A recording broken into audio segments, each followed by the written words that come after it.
വീഡിയോയിൽ ഓൾജിബ്ര എന്ന് പറഞ്ഞ ചാപ്റ്ററിലെ പേജ് നമ്പർ 176 രണ്ടാമത്തെ ക്വസ്റ്റ്യനാണ് ഡിസ്കസ് ചെയ്യാൻ പോണത്. ക്വസ്റ്റ്യൻ ഒന്ന് വായിച്ചു തരാം. The numbers 12, 23, 34 etc. are got by starting with 12 and adding 11 again and again. അതായത് 12, 23, 34 തുടങ്ങിയിട്ടുള്ള ഒരു ശ്രേണി തന്നിട്ടുണ്ട്, ഒരു സീക്വൻസ്. ആ സീക്വൻസിലെ നമ്പേഴ്സിൻ്റെ പ്രത്യേകത എന്ന് പറഞ്ഞാൽ ഫസ്റ്റത്തെ 12 കൂടെ 11 കൂട്ടിയതാണ് 23. അതിൻ്റെ കൂടെ പിന്നെയും 11 കൂട്ടിയപ്പോഴാണ് നമുക്ക് 34 കിട്ടുന്നത്. അപ്പോൾ ആദ്യത്തെ നമ്പറിനോട് കൂടെ 11 കൂട്ടി പോണതാണ് ഈ സീക്വൻസിൻ്റെ പ്രത്യേകത. ഇനി നമ്മളോട് ഇതിൽ 3 സബ് ക്വസ്റ്റ്യൻ ചോദിച്ചിട്ടുണ്ട്. ഫസ്റ്റത്തത്, what is the remainder if any such number is divided by 11? ഇതിലുള്ള ഏതെങ്കിലും നമ്പർ 11 കൊണ്ട് ഡിവൈഡ് ചെയ്താൽ എത്രയാണ് നമുക്ക് റിമൈൻഡർ കിട്ടുക? റിമൈൻഡർ പറഞ്ഞാൽ എന്താണ്? ശിഷ്ടം എത്രയാണ് കിട്ടുക. അതുപോലെ ഇതിൻ്റെ ഓൾജിബ്ര ഫോം എഴുതാനാണ് രണ്ടാമത്തെ ക്വസ്റ്റ്യൻ. മൂന്നാമത്തത് 100 അതുപോലെ 1000 ഈ 2 സംഖ്യകളും ഈ ശ്രേണിയിൽ പെടുന്നതാണോ എന്ന് നമ്മളോട് കണ്ടെത്താനാണ് പറഞ്ഞിരിക്കുന്നത്. അപ്പോൾ നമുക്കിതിൻ്റെ ആൻസർ ഒന്ന് നോക്കി നോക്കാം. ഓക്കെ, അപ്പോൾ നമുക്കിതിൻ്റെ ആൻസർ നോക്കാം. ഫസ്റ്റത്തെ ക്വസ്റ്റ്യൻ ചോദിച്ചിട്ടുള്ളത് ഇതിലത്തെ ഓരോ സംഖ്യ ഡിവൈഡ് ചെയ്യുമ്പോൾ നമുക്ക് എത്രയാണ് റിമൈൻഡർ കിട്ടുക എന്നാണ് അല്ലേ. ഏതുകൊണ്ട് ഡിവൈഡ് ചെയ്യുന്നത്? 11 കൊണ്ട് ഡിവൈഡ് ചെയ്യുമ്പോൾ എത്രയാണ് റിമൈൻഡർ കിട്ടുക എന്നാണ് ചോദിച്ചിട്ടുള്ളത്. അപ്പോൾ നമുക്ക് 12നെ ഒന്ന് ഡിവൈഡ് ചെയ്ത് നോക്കാം. 11 കൊണ്ട് 12നെ 11 കൊണ്ട് ഡിവൈഡ് ചെയ്യുമ്പോൾ 12ൽ 11 ഒരു തവണയേ പോകുള്ളൂ, ബാക്കി 1 റിമൈൻഡർ കിട്ടും. അതുപോലെ 23ൽ 11 ഒരു തവണയേ സോറി 2 തവണ പോകും, 22 വരെ പോകുള്ളൂ, ബാക്കി 1 റിമൈൻഡർ കിട്ടും. അപ്പോൾ നമുക്കിതിൽ നിന്ന് എന്ത് മനസ്സിലാവും? ഇതിലുള്ള ഏത് നമ്പറിനെ 11 കൊണ്ട് ഡിവൈഡ് ചെയ്താലും നമുക്ക് റിമൈൻഡർ 1 കിട്ടും. അപ്പോൾ നമ്മളോട് ഇനി പറഞ്ഞിട്ടുള്ളത് ഇതിൻ്റെ ഓൾജിബ്ര ഫോം എഴുതാനാണ്. ഓക്കെ, ഇതിൻ്റെ ആൾജിബ്ര ഫോം ഒന്ന് എഴുതി നോക്കാം. നോക്കിയാൽ 12ന് നമ്മൾ ഇതിൽ എങ്ങനെ എഴുതണേ? 11 × 1, അതായത് 11ൻ്റെ ഗുണിതം. 11 × 1ൻ്റെ കൂടെ നമ്മൾ 1 കൂട്ടിയപ്പോഴാണ് നമുക്ക് 12 കിട്ടുന്നത്. അതുപോലെ 23 എന്ന് പറയുന്നത് 11 ഗുണിക്കണം 2ൻ്റെ കൂടെ 1 കൂട്ടിയപ്പോഴാണ് നമുക്ക് 23 കിട്ടി.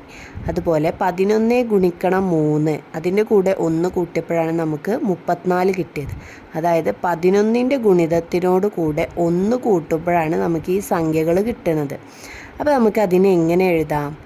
11 ഗുണിക്കണം n. ഇവിടെ മിസ് n ആണ് എടുത്തിക്കുന്നത് ഓൾജിബ്രയ്ക്ക് ലെറ്ററായിട്ട്.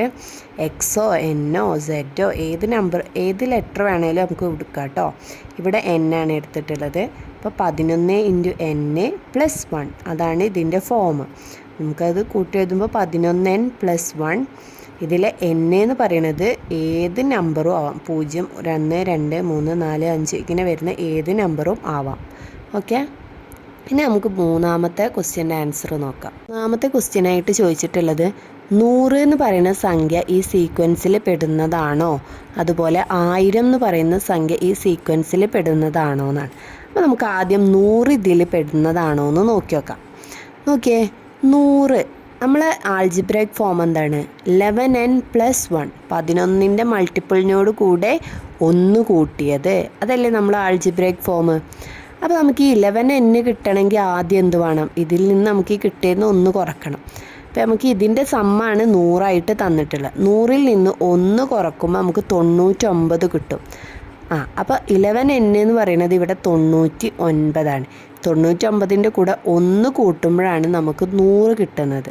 ഓക്കെ, ഇനി 99 എന്ന് പറയുന്നത് 11ൻ്റെ മൾട്ടിപ്പിൾ ആണോ?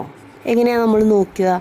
99നെ 11 കൊണ്ട് ഡിവൈഡ് ചെയ്ത് നോക്കാം. അപ്പോൾ നമുക്ക് ആൻസർ 9 എന്ന് കിട്ടും. അതായത് പൂർണ്ണമായിട്ട് കിട്ടുന്നുണ്ട്. അപ്പോൾ 99 എന്ന് പറയുന്നത് 11ൻ്റെ മൾട്ടിപ്പിളാണ്. 11നെ 9 തവണ ഗുണിക്കുമ്പോഴാണ് നമുക്ക് 99 കിട്ടുന്നത്. അപ്പോൾ നമുക്ക് 11n എന്നുള്ളിടത്ത് എന്ത് എഴുതാം? 11 ഗുണിക്കണം 9, അതിൻ്റെ കൂടെ 1 കൂട്ടുമ്പോൾ നമുക്ക് 100 കിട്ടുന്നു. അപ്പോൾ നമുക്ക് ഇതിൽ നിന്ന് എന്ത് മനസ്സിലായി? Hence 100 will count among these numbers.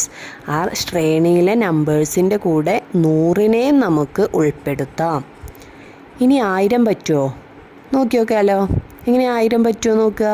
ഇതുപോലെ തന്നെ 11n കിട്ടണം അല്ലേ? 1000 കിട്ടണമെങ്കിൽ നമുക്ക് എന്ത് വേണം?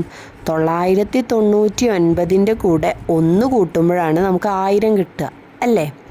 അപ്പോൾ ഈ 999 എന്ന് പറയുന്നത് 11ൻ്റെ ഗുണിതമാണോ എന്ന് ആദ്യം ചെക്ക് ചെയ്ത് നോക്കണം. ഇപ്പോൾ 999നെ നമുക്ക് 11 കൊണ്ട് ഡിവൈഡ് ചെയ്ത് നോക്കാം. 11 കൊണ്ട് ഡിവൈഡ് ചെയ്യുമ്പോൾ നമുക്ക് എത്ര കിട്ടുക നോക്കിയേ? 99നെ 11 9 തവണ 9 തവണ 9 ഇൻറ്റു 11 99. ഇതിൽ നിന്ന് കുറക്കുമ്പോൾ 0. ഇനി 9നെ നമ്മളിങ്ങോട്ട് ഇറക്കിയിട്ടു. ഈ 9ൽ 11 പോകില്ല, അപ്പോൾ 0. അപ്പോൾ നമ്മൾ വീണ്ടും ഇവിടെ 0 കിട്ടി. അപ്പോൾ റിമൈൻഡർ നമുക്ക് 9 ആണ് വന്നത്. നമുക്ക് എന്ത് വേണം? ഇവിടെ റിമൈൻഡർ 0 കിട്ടുകയാണെങ്കിലാണ് ഇത് 11ൻ്റെ ഗുണിതമാണെന്ന് പറയാൻ പറ്റുള്ളൂ അല്ലേ? അപ്പോൾ ഇവിടെ റിമൈൻഡർ 9 ആണ് കിട്ടിയത്. അതുകൊണ്ട് ഇത് 11ൻ്റെ ഗുണിതമല്ല. അപ്പോൾ എന്താവും? നമുക്കിതുപോലെ എഴുതാൻ പറ്റുമോ? ഈ ആൾജിബ്രൈക് ഫോമിൽ എഴുതാൻ പറ്റുമോ? ഇല്ലല്ലോ.